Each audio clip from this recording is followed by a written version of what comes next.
Hello my dear student, कैसे हैं आप सभी। उम्मीद है कि आप अच्छे होंगे और आपकी ज़िंदगी अच्छी चल रही होगी रफ्तार में। आज हम आपके सामने क्लास 10th की जो सीरीज चल रही है उसमें अगला जो टॉपिक है एनसीईआरटी बुक में, वह टॉपिक का नाम है वह कारक जिस पर किसी चालक का प्रतिरोध निर्भर करता है। तो क्या प्यारे बच्चों, आप समझते हो कि गर्मियों के मौसम में आपके यहाँ बिजली की सप्लाई कम हो जाती है जिससे कि आपकी लाइट डिम जलने लगता है या मंद जलने लगती है। इसके पीछे की वजह क्या है? मोटे तारों में, ठीक है, मोटे तार जल्दी क्यों नहीं गलते हैं, पतले तार जल्दी क्यों गल जाते हैं, मोटा तार जल्दी शॉर्ट नहीं होता है, पतला तार जल्दी शॉर्ट हो जाता है। ऐसी ही जानकारी को लेकर के आज हम आपके सामने आए हैं। प्लीज आप इस वीडियो को आराम से देखिए, ठीक है, कि ऐसा क्यों होता है। देखिए, एक्चुअल बात क्या है कि जब वायर से इलेक्ट्रॉन का फ्लो होता है तो उस वायर में कुछ ऐसे फैक्टर्स होते हैं, प्यारे बच्चों ध्यान से सुनिएगा, कुछ ऐसे फैक्टर्स होते हैं जो करंट के सप्लाई को रोकते हैं, करंट के सप्लाई को रोकते हैं। और जो करंट के सप्लाई को रोकते हैं वह कहलाता है प्रतिरोध, या धारा के प्रवाह में जो अवरोध उत्पन्न करता है वही कहलाता है प्रतिरोध। क्लियर है? उम्मीद है कि आपको बात समझ में आ रही होगी, ठीक है। अब धारा के प्रवाह में जो प्रतिरोध उत्पन्न हो रहा है, ठीक है, तो प्रतिरोध जो उत्पन्न हो रहा है उसके कारण क्या क्या हो सकता है, तो आप समझिए। आपको हम एक छोटी सी बात से समझा रहे हैं। सपोज कीजिए कि एक डिलीवरी ट्यूब है, पाइप है, इससे पानी जा रही है, ठीक है। तो आप जानते हैं प्यारे बच्चों कि जैसे ही मैं इसमें वोल्टेज बढ़ाऊंगा तो इसमें इसमें वाटर या फिर इलेक्ट्रॉन्स का फ्लो जो कहो, ठीक है, लेकिन इसकी फ्लो बढ़ जाएगी। तो फ्लो बढ़ जाएगी तो इसमें जो भी इलेक्ट्रॉन मूवमेंट करने वाले हैं, एक पर्टिकुलर डायरेक्शन में मूवमेंट जो कर रहे हैं, ठीक है, वह एक टाइम में ज्यादा मात्रा में जाना स्टार्ट करेंगे, ठीक है। तो एक टाइम में अगर ज्यादा मात्रा में अगर जाना स्टार्ट करेंगे तो जरूरी है कि इस पतले तार के बजाय आपको मोटे तार लेना चाहिए, पतले तार के बजाय आपको मोटा तार लेना चाहिए। अर्थात पतले वायर में प्यारे बच्चों पतले वायर में इलेक्ट्रॉन्स ज्यादा फ्रिक्शन करता है, ज्यादा घिसता है। और आप जानते हैं कि ये घिस इसलिए रहा है क्योंकि ये अच्छे प्रकार से यहाँ पर पार नहीं हो पा रहा है, सप्लाई नहीं हो पा रहा है इलेक्ट्रॉन्स का। और जब इलेक्ट्रॉन्स का सप्लाई नहीं हो पाएगा तो मैंने आपको अभी बोला कि यहाँ पर कुछ ऐसे फैक्टर्स होते हैं इसके अंदर में जो इलेक्ट्रॉन के फ्लो को रोकता है, ठीक है। और जब इलेक्ट्रॉन के फ्लो को रोकेगा, घर्षण होगा, तो घर्षण होने के कारण क्या होता है आप जानिए। आप दोनों हाथ को रगड़ के देखिए, क्या होता है, हीट उत्पन्न होता है, ठीक है। आप ज्यादा लंबे समय तक फैन को चला दीजिए, हीट हो जाएगा, ठीक है। बहुत ज्यादा लंबे समय तक आप इससे किसी वायर से इलेक्ट्रिक का फ्लो जारी रखिए, वो धीरे धीरे हीट हो जाएगा अगर वह पतला है तो। लेकिन अगर वही वायर मोटा है, ठीक है, तो उसमें वोल्टेज अगर हम प्रॉपर बढ़ाएं तो उसमें इलेक्ट्रॉन्स का जो फ्लो होगा वो बहुत ही आराम से हो जाता है, कोई दिक्कत नहीं है, ठीक है। तो मैं आपको यहाँ पर इस बात को अब आपको सामने धीरे धीरे प्रस्तुत करने जा रहा हूँ। एक्चुअल बात क्या है उस पर हम बात करते हैं। अगर पतला वायर है तो पतले वायर का इलेक्ट्रॉन्स, पतले वायर में रेसिस्टेंस क्या होता है, पतले वायर का रेसिस्टेंस ज्यादा होता है। और अगर पतले वायर का रेसिस्टेंस ज्यादा होगा, माने कि वो फैक्टर्स ज्यादा है इसके अंदर जो इलेक्ट्रॉन के फ्लो को रोक रहा है, ठीक है, तो भाई इस स्थिति में वायर क्या हो जाएगी, गर्म हो जाएगी, ठीक है। ये हुई पहली कारक, ठीक है। अर्थात हम ये कहते हैं कि पतले तारों का प्रतिरोध क्या होता है, उच्च होता है, वही मोटे तार का प्रतिरोध क्या होता है, अधिक होता है, ठीक है। अब आ गई बात गर्मियों के दिनों में। तो गर्मियों के दिनों में वायर में से इलेक्ट्रॉन्स का सप्लाई स्लो हो जाता है, मंद हो जाता है, क्योंकि वायर का जो टेम्परेचर है वह जैसे ही इंक्रीज करता है प्यारे बच्चों, तो आप याद कीजिए ओम का नियम, वहां पर मैंने बताया है कि वायर के टेम्परेचर जैसे ही इंक्रीज करता है तो उसका सीधा इफेक्ट उस वायर के रेसिस्टेंस पर पड़ता है। किस पर पड़ता है प्यारे बच्चों? रेसिस्टेंस पर पड़ता है, उस वायर का सीधा इफेक्ट रेसिस्टेंस पर पड़ता है। क्लियर है? अब हम लोग बढ़ते हैं आगे। तो वायर अब देखते हैं, इसके पे कुछ न्यूमेरिकल्स वगैरह पूछते हैं तो मुझे यहाँ पे फॉर्मूला वगैरह बताना पड़ेगा, तब आप आइए मेरे साथ देखिए। तो वायर डिपेंड करता है किस पर? वायर डिपेंड करता है उसके लेंथ पे, ठीक है, लेंथ ऑफ वायर, ठीक है। जो रेसिस्टेंस होता है वो वायर के लेंथ पे डिपेंड करता है, ठीक है, माने जस्ट प्रोपोर्शनल होता है। लेंथ बढ़ाएंगे तो लेंथ अगर वायर को बढ़ाओगे तो रेसिस्टेंस भी बढ़ जाएगा, जैसे सेम मटेरियल का है, ठीक है, और इसकी लेंथ को बढ़ा रहे हैं तो रेसिस्टेंस भी बढ़ जाएगा। अरे भाई डायरेक्टली प्रोपोर्शनल का मतलब यही तो होता है कि लेंथ बढ़ाएंगे तो रेसिस्टेंस बढ़ेगा, लेंथ को कम करेंगे तो रेसिस्टेंस क्या हो जाएगा, रेसिस्टेंस भी कम हो जाएगा। यही बात है ना। लेंथ को बढ़ाएंगे, ठीक है भाई सब समझिएगा, लेंथ को बढ़ाएंगे तो ये वायर क्या हो जाएगा, पतला हो जाएगा। इसी वायर को लेंथ को बढ़ा देंगे तो ये वायर पतला हो जाएगा। तो लेंथ बढ़ाने से क्या होता है कि लेंथ बढ़ाने से वायर का रेसिस्टेंस भी क्या हो जाएगा, बढ़ जाएगा। लेंथ को मैं जैसे ही कम करूंगा तो वायर का रेसिस्टेंस क्या हो जाएगा, वायर का रेसिस्टेंस कम हो जाएगा, अर्थात वायर मोटा हो जाएगा, और मोटे वायर में इलेक्ट्रॉन आसानी से फ्लो करता है। आप इस बात को भली भांति समझते हैं, ठीक है। तो आर डायरेक्टली प्रोपोर्शनल होता है किसके, लेंथ के, अर्थात लेंथ ऑफ वायर के। अब मैं यहाँ पे बात करूं, और ये इनवर्सली प्रोपोर्शनल होता है उसके एरिया के। एरिया मतलब कौन सी एरिया, एरिया मतलब क्रॉस सेक्शन एरिया। यारे बच्चों में इसके सवाल जो क्वेश्चन है उसको हम लेकर के आपके सामने आएंगे, ठीक है, उस समय आप देखिएगा कि इसका कितना बेजोड़ इस्तेमाल होता है, ठीक है। अब इन दोनों के इक्वेशन फर्स्ट रिलेट कर लीजिए प्यारे बच्चों, और इसे सेकंड कर लीजिए, ठीक है, और इन दोनों को क्लब कर दो, जोड़ दो, इक्वेशन को एक साथ मिला दो, ठीक है। तो मैं इसे लिख देता हूं from equation first and second. तो फर्स्ट एंड सेकेंड से हम लोग को क्या समझ में आएगा, R is directly proportional L into 1/a। So therefore my dear student R is directly proportional, L one जा एल अपॉन में ए, प्रपोर्शन का साइन हटाएंगे तो एक कांस्टेंट टर्म दिया जाता है जिसका नाम होता है रेसिस्टिविटी, प्रतिरोधकता। R is equal to rho into L by A, ठीक है, R is equal to rho into L by A, ठीक है, ओके। अब यहाँ आप देख लीजिए, तो ये आपका फॉर्मूला बन गया, ठीक है। इस पे बहुत सारे क्वेश्चन बनेंगे प्यारे बच्चों। कभी कभी ये जो रेसिस्टिविटी कांस्टेंट है, रेसिस्टिविटी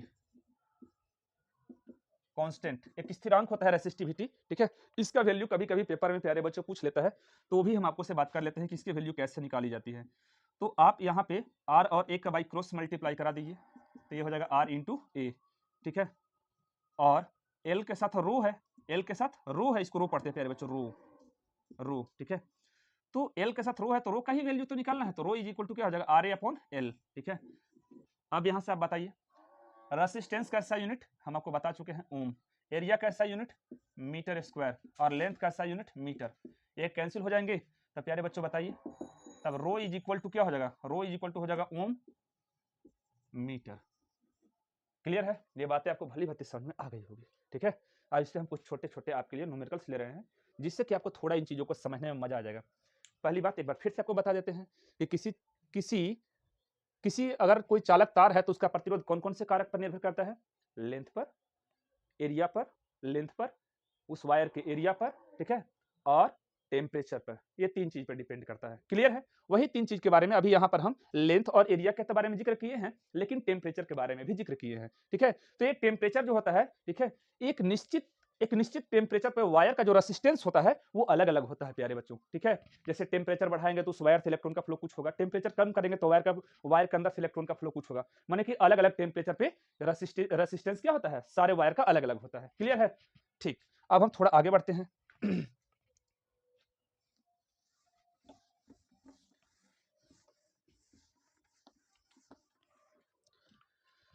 मैं अगर आपको से प्यारे बच्चों देखो, अभी जो मैंने फॉर्मूला इस्तेमाल किया था R is equal to rho into L by A, मैं इसी फॉर्मूला पे आपको से बात करने जा रहा हूँ, ठीक है। सपोज कीजिए कि अब मेरे पास जो लेंथ ऑफ वायर जो है, ठीक है, वो ये है, ठीक है, और मैं इसकी लंबाई को क्या कर दे रहा हूँ, लंबाई को 2 गुना से बढ़ा दे रहा हूँ, लंबाई को डबल कर देंगे। तो प्यारे बच्चों ये जो वायर है, लंबाई को अगर डबल करेंगे तो ये वायर की जो थिकनेस है वो उतनी ही रहेगी या ज्यादा हो जाएगी, इस वायर की थिकनेस कम हो जाएगी, वायर की थिकनेस कम हो जाएगी। अब ये इसी वायर को मैंने कन्वर्ट कर दिया 2 गुना, ठीक है, मतलब इसकी लंबाई पहले L थी तो अब इसकी लंबाई क्या हो जाएगी, 2L हो जाएगी, ठीक है, ठीक है। अब यहाँ पे देख लीजिए तब क्या होता है, तो R इज इक्वल टू रो, अब न्यू रेसिस्टेंस क्या हो जाएगा वायर का, तो इसको मैंने R डैश से ले लिया है, तो R dash is equal to L के प्लेस पे मैं लिखूंगा 2L बाई ए, ठीक है। अब मेरे प्यारे बच्चे देखो, ध्यान से चीज़ों को देखो कि इस 2 को मैं थोड़ा बाहर निकाल देता हूँ, थोड़ा हवा पानी लग जाए इसमें, मजा आ जाएगा, ठीक है, क्योंकि क्वेश्चन तो आना ही आना है इस पर खूब। Rho into L by A, rho into L by A यहाँ भी है, और इसके प्लेस पे मैं ये R लिख देता हूँ, तो R dash is equal to 2 into R। तो कैसी लगी, अब जो नई रेसिस्टेंस हो गई वायर की वह 2 गुना से क्या हो गई, अब जो नई रेसिस्टेंस हो गई, ठीक है, वायर की वह डबल हो गई, वह क्या हो गई प्यारे बच्चों, डबल हो गई, माने कि रेसिस्टेंस बढ़ गया, पतले तार का रेसिस्टेंस पतले तार का रेसिस्टेंस प्यारे बच्चों, सॉरी, पतले तार का रेसिस्टेंस बढ़ गया। मैं फिर आपको दिखलाता हूं, आप इधर देख लो, इसी इक्वेशन को लेकर के चलते हैं, और मैं अब कहता हूं, ठीक है, कि सपोज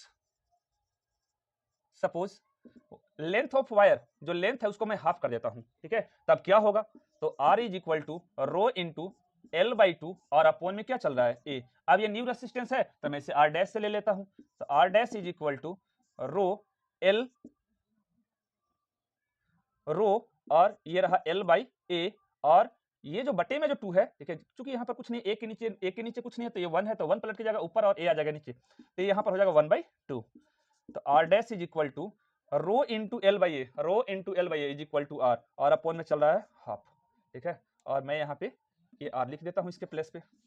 आपको कुछ बातें पल्ले पड़ी होगी दोस्त, ठीक है, कि जो न्यू रेसिस्टेंस है वह हाफ हो गई, क्यों, क्योंकि समझिए कि जो वायर पहले था मैंने उसके लंबाई को हाफ कर दिया, मतलब कि अगर यही वायर है तो मैं इसके लंबाई को हाफ करूंगा तो ये थोड़ा मोटा वायर ना बन जाएगा, बताइए आप ही, और मोटे वायर में इलेक्ट्रॉन्स का फ्लो बहुत आसानी से होगा। क्या आपको बात समझ में आ रही है, मोटे वायर में इलेक्ट्रॉन बहुत आसानी से फ्लो होगा, ठीक है। तो यही चीज मैं यहाँ पर बता रहा हूँ। अब आप इसी चीज को क्रॉस सेक्शन एरिया के साथ भी ले सकते हो प्यारे बच्चों, क्रॉस सेक्शन एरिया के साथ भी लेंगे तो यही कंडीशन की तरह उसके न्यूमेरिकल्स को भी डील करेंगे, ठीक है। तो उम्मीद है कि आपको ये बातें बहुत अच्छा से समझ में आई होंगी, ठीक है, कि लंबे वायर क्यों आखिरकार जल जाते हैं बहुत जल्द। लंबे वायर और जो पतले वायर होते हैं वो बहुत जल्द इसलिए जल जाते हैं क्योंकि उसमें इलेक्ट्रॉन का फ्लो, ठीक है, बिल्कुल क्लियर नहीं हो पाता है। वो उसमें ज्यादा इलेक्ट्रॉन क्या करते हैं, इलेक्ट्रॉन ज्यादा फ्रिक्शन करते हैं, ठीक है, फैक्टर्स के साथ। जो फैक्टर्स होते हैं उन फैक्टर्स के साथ वो बहुत ज्यादा रसिस्ट करते हैं, घिसते हैं, जिसके कारण वायर आपका बहुत जल्दी जल जाता है। गर्मियों के मौसम में आपके यहाँ लाइट का सप्लाई तो ठीक ठाक होता है, परंतु लाइट का सप्लाई ठीक ठाक होने से, जैसे पावर सप्लाई से लाइट ठीक है, तो वहां पर सप्लाई दिया जा रहा है, लेकिन आपके यहाँ वोल्टेज डिम इसलिए जलता है क्योंकि वहां पर वायर जो आपके पास जो आया रहता है केबल में, ठीक है, वो बहुत ज्यादा हीट हो जाता है, हीट हो जाने के कारण इलेक्ट्रॉन्स का फ्लो कम हो जाता है, और इलेक्ट्रॉन्स का फ्लो कम हो जाता है, इसीलिए आपके यहाँ वायर जो है गर्मियों के दिनों में ज्यादा तप्त हो जाता है, इसीलिए यहाँ आपके यहाँ लाइट डिम जलता है, ठीक है। उम्मीद है कि ये सब सारी बातें आई होंगी कि कौन कौन से ऐसे कारक है जिस पर किसी तार का प्रतिरोध निर्भर करता है। तो कौन कौन से है, लेंथ पर, एरिया पर, टेम्परेचर पे, और एक और है वो है किसी वस्तु के मटेरियल पे। सारे वस्तु जो मटेरियल होता है वो एक समान नहीं होता है। जैसे कॉपर बहुत अच्छा कंडक्टर है इलेक्ट्रिसिटी का, ठीक है, तो उसका रेसिस्टेंस कुछ और होगा, और फेरस का अलग होगा, ठीक है, निकल कोबाल्ट का अलग होगा, ठीक है। Have a nice day to all of you my dear student. समझ में आई तो मेरे चैनल पे, ठीक है, 500 लाइक दबा करके ठोकिए। क्लियर है? ओके।